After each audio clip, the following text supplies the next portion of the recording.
台看国防部公布讲，今仔早起8:20开始，就有23架次的中共军机配合军舰伫咧执行联合战备警巡。中共的动作是真济。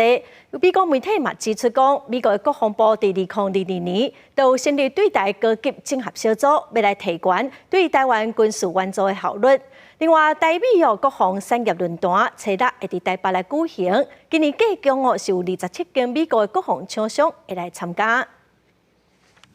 国防部伫咧随时公布，自早起8:20开始，总共侦获歼16、运8加无人机等23台次的强机了台，来配合强舰执行联合战备警巡。伫初三规工，由8台强舰、4台中国的海警船加19台次的强机伫台海周边活动。面对强军继续的侵扰，根据美国国防新闻周刊的报道，美国国防部2022年就由副部长史克斯成立一个秘密的对台高级整合小组，主要伫咧提悬对台军援效率抑个协调的工作。报道内面讲，这是5角大楼第一遍为非战争伙伴组建高级的整合小组，反映出美国政府对台湾战略的重视。用意就是快速打破美国各个行政机关，包括国防部、国务院、国安会等等的这种协调工作，国防厂商这种生产的速度，来快速交付台湾的这个所需的